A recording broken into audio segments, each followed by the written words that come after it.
everyone, welcome to this event. My name is Matt Gray. I'm the co-founder and CEO of Transition Zero. Today we're going to be introducing a beta version of our modelling platform, Future Energy Outlook, as well as having a panel discussion on open data and the role that it can play with regards to energy transition planning. With regards to the agenda today, I'm going to start first and talk about the reason why we built Future Energy Outlook. Then I'm going to call on my colleague, Lucas, who is our CTO, to talk a bit more about the platform and some of the features that it has. Then we're going to round off with a panel discussion, and I'm really thrilled to introduce this great panel that we have, which includes Undersecretary Teseko from the Finance Department in the Philippines, Bridget Hoyer Gosling, who's a director at google.org, and finally Brian Dean, who is a director at SE4All. If you can show the slides, please.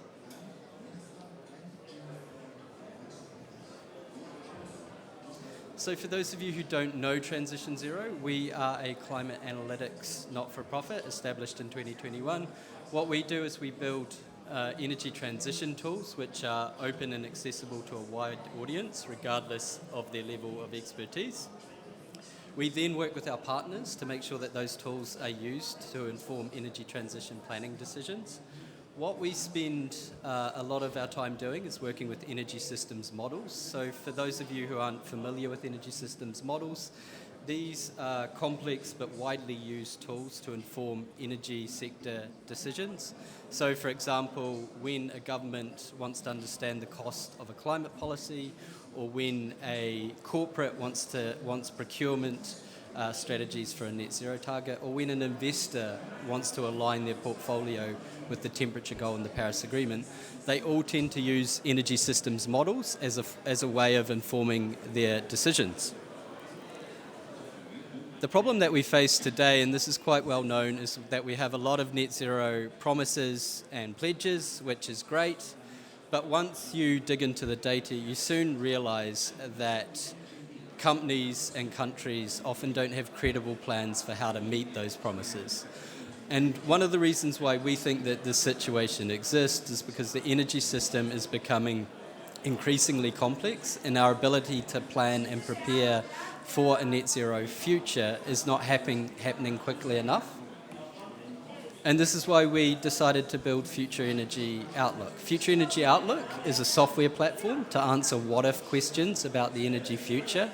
So imagine if you could click a couple of buttons and be able to understand or answer fundamental questions with regards to the energy transition, whether it be the cost of technologies, natural disasters, policy decisions, and decisions like that. We believe that as time goes on, because the energy system and the electricity system in particular is becoming more complex, answering these decisions quickly and accurately is going to become more important for businesses and governments worldwide. That is not how things happen currently. So imagine if you're a policymaker in an emerging market and you want to do some research to support the development of a policy for the electricity sector. Typically what you would have to do is work with a consultant who has expertise in energy systems modelling. This tends to take a long time and often costs a lot of money, and for every additional question that you ask, it costs more money and takes more time. And we think that clearly this is unsustainable in a world where emissions need to halve by 2030. Imagine if that same policy maker could then answer those questions in hours instead of months and do so for free. That is the vision of Future Energy Outlook. And now I'm going to hand over to my colleague Lucas, who's going to run you through the details of the demo.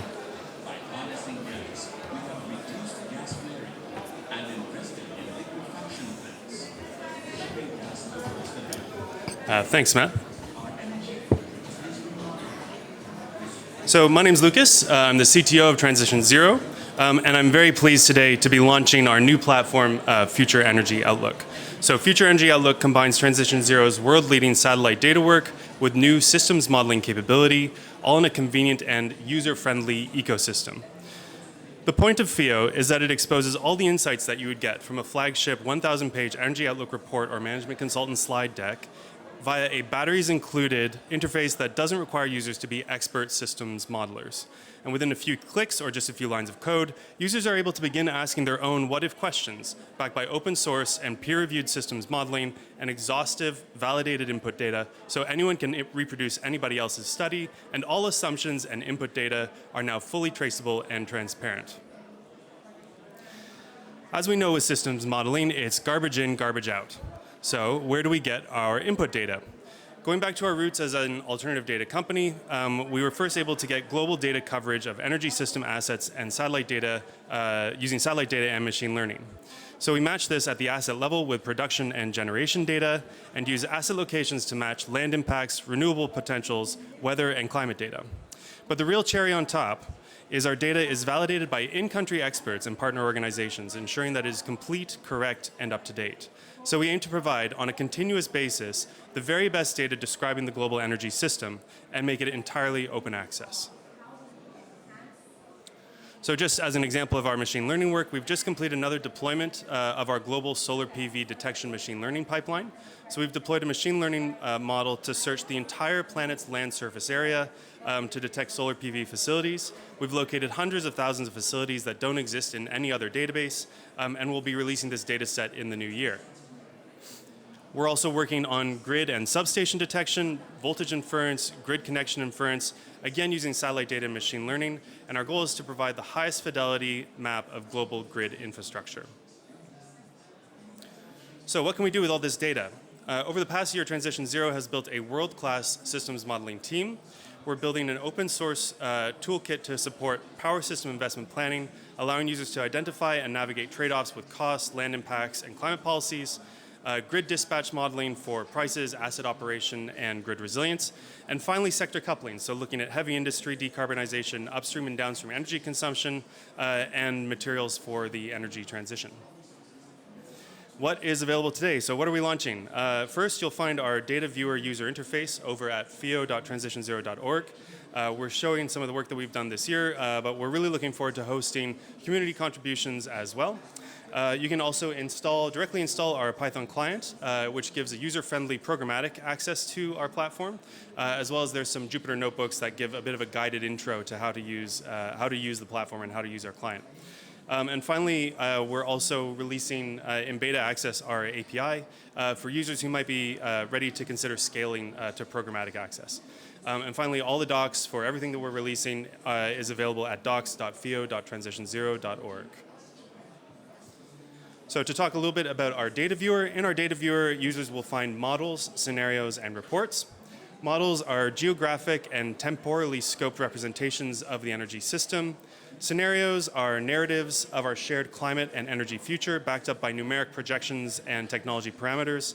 And reports finally allow access to future energy projections, including installed capacity, system costs, electricity production, etc.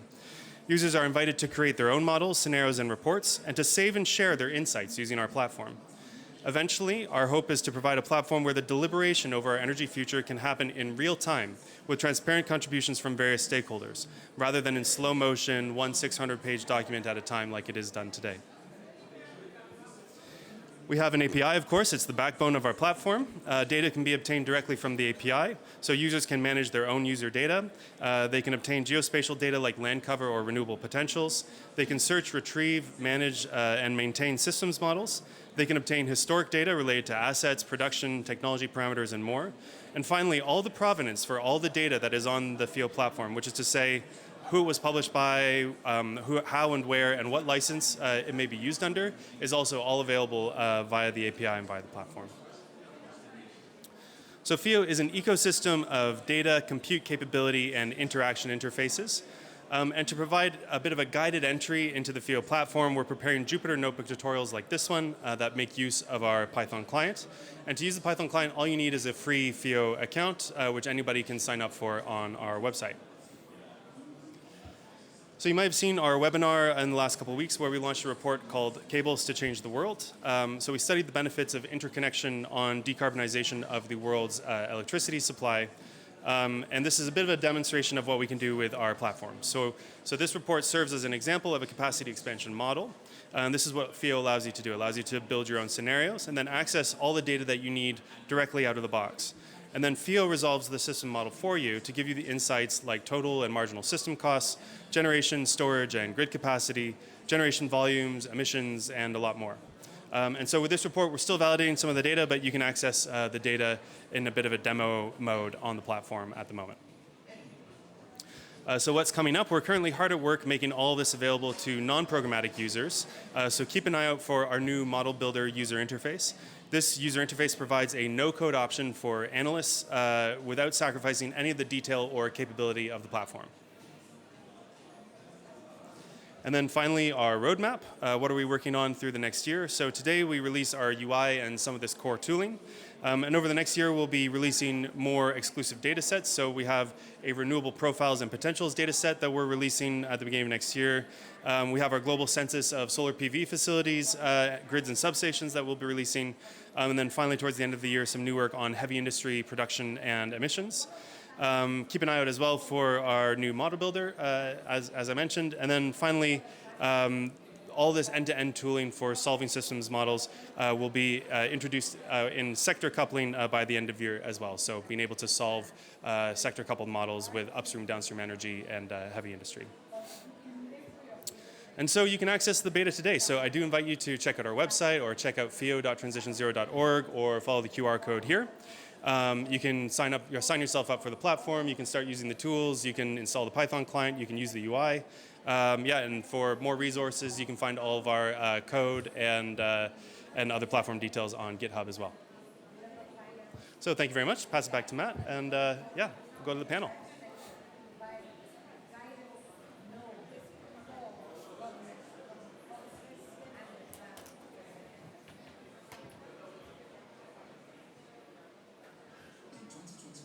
Lucas, is that on?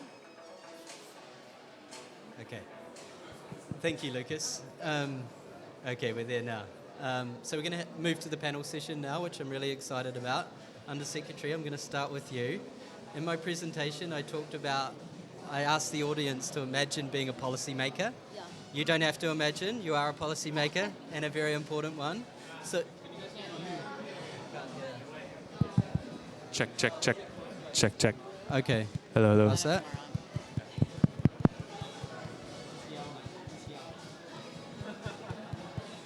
You can be louder than the Nigerians. Come on. Should I just yell?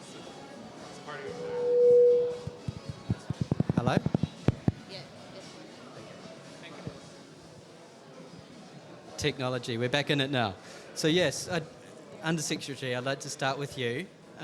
It would be great to get your thoughts on the role of data and perhaps the role of open data with regards to designing fiscal policies and formulating fiscal policies in the Philippines. First of all, we'd like, in behalf of my minister, Secretary Benjamin Jokno, we'd like to thank you for inviting us to this launching. It's very, very exciting, and rest assured that we'll tell our friends and the rest of the Philippine delegate about this exciting news.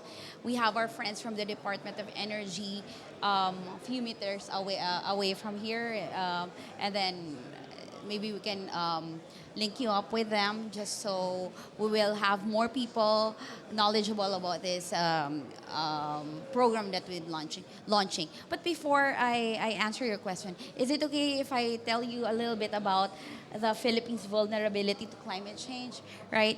So we just want to tell everyone about what we're experiencing in the Philippines, that like many other nations, we find ourselves vulnerable to the severe impacts of climate change. But that's why, as a member of the V20, we believe that you're great partners with V20, right? We join our fellow vulnerable countries in sounding the alarm and calling for a global commitment to reshape the policy and finance landscape. Our goal is to align our country's development aspirations with climate efforts that attract foreign investments while prioritizing economic growth and employment. And one way of doing this is by providing an energy just transition plan. Recognizing the urgency to overhaul our energy landscape to transition to clean and renewable energy sources, we recently unveiled the Philippine Energy Transition Plan with 4 strategic initiatives.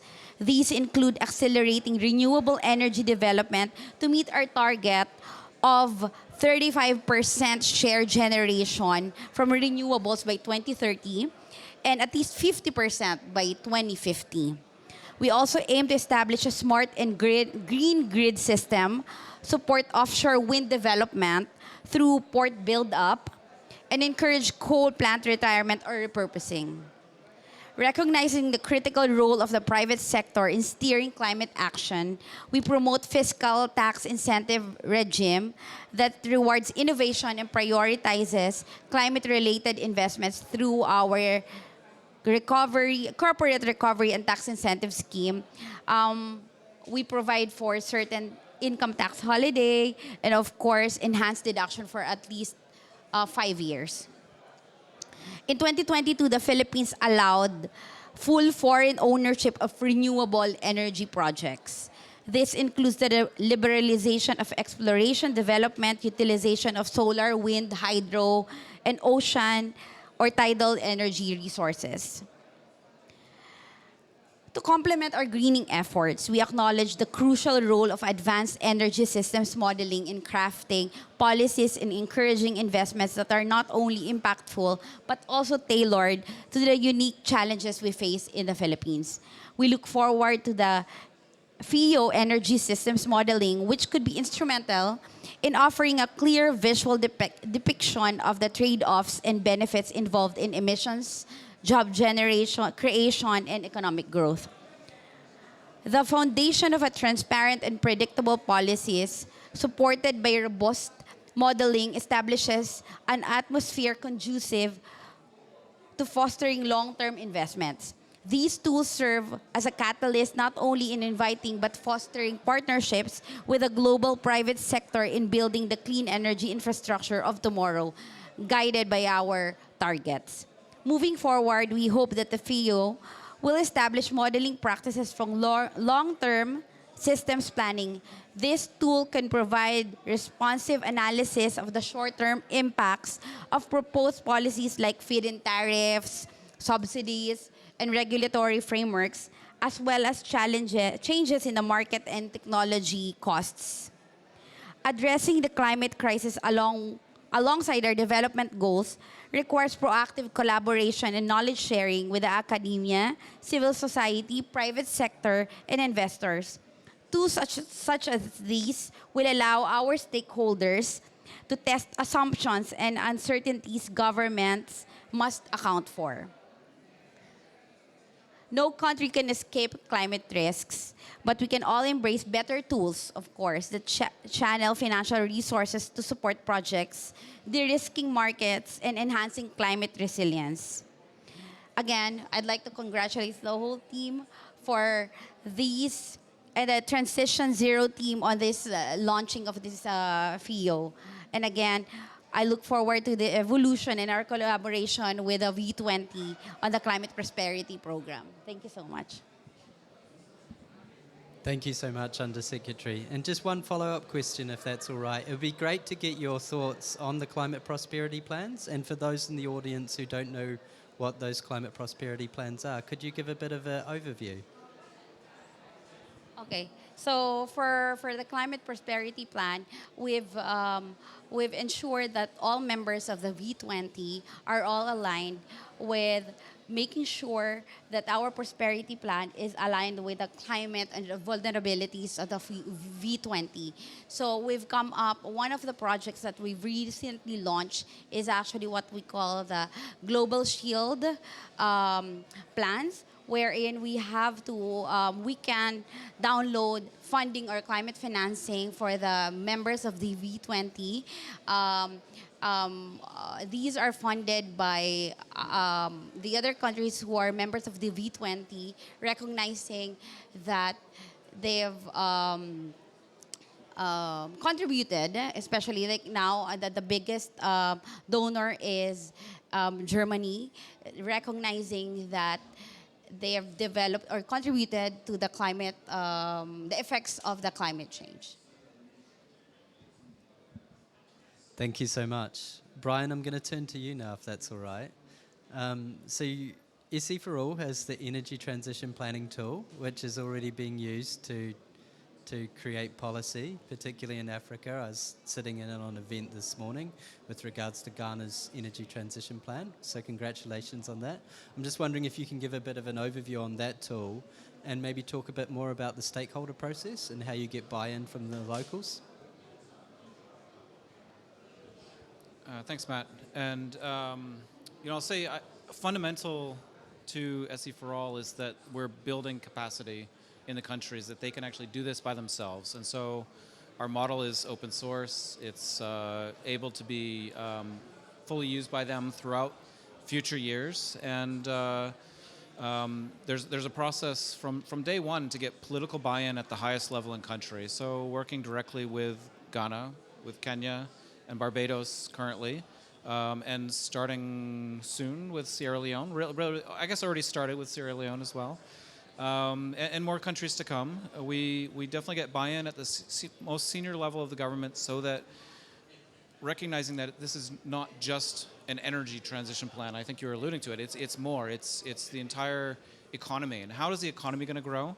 Where are the jobs going to come? And how can we use our tools to estimate how to energy transition, but also how to bring sustainable development into the country? And so therefore we have stakeholders from across the ministries.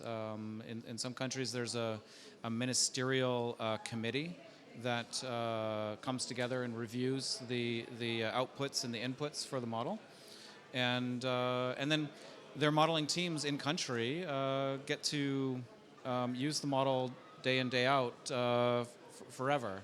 And I think we think that that's fundamental, that it's not about us owning something that has full intellectual property and closed data, and we're looking for open tools, open data that brings really capacity into countries. And so I think that's the fundamental for us, is that there is a stakeholder process, that it's driven from top down, but that there's different layers too. You're mentioning, FIO obviously.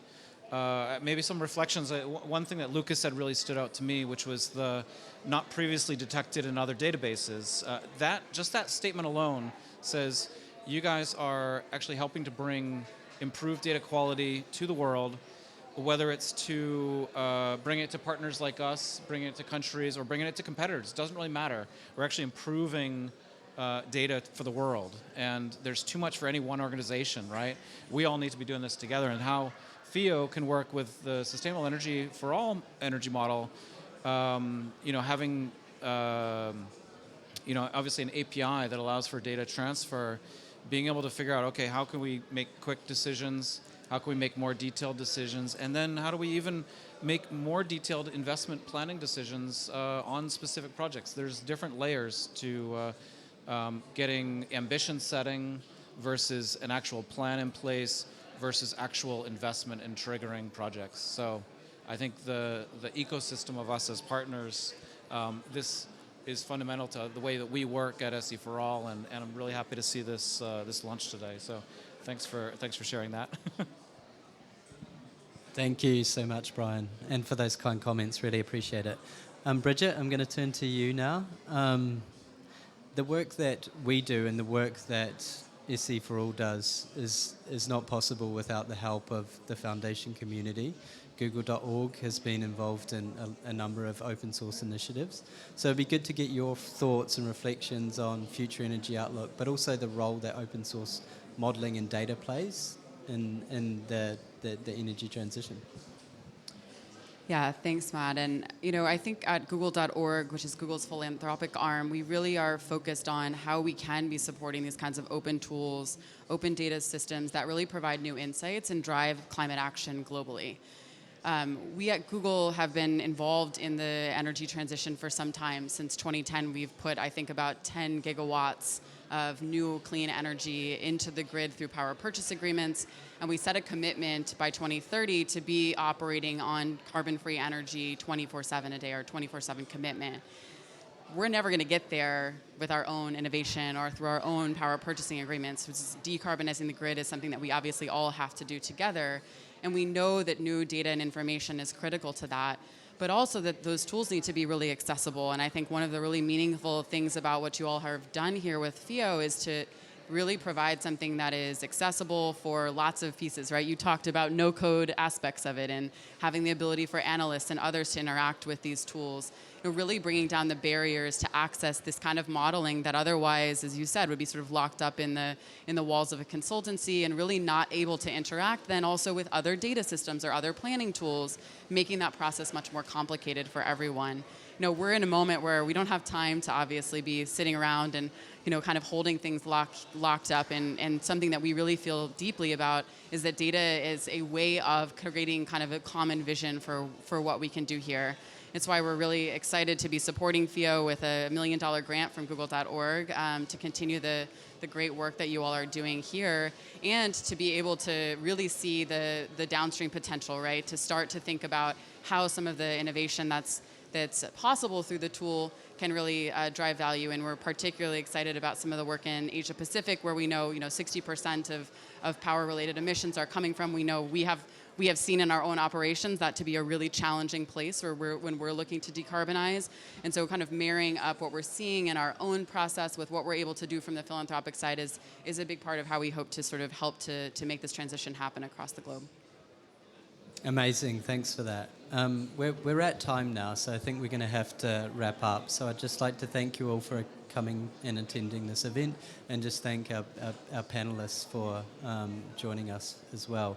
And in particular, you, Undersecretary. I was talking to your staff before this event, and apparently you're speaking on 18 panels, I hear, which is quite the feat.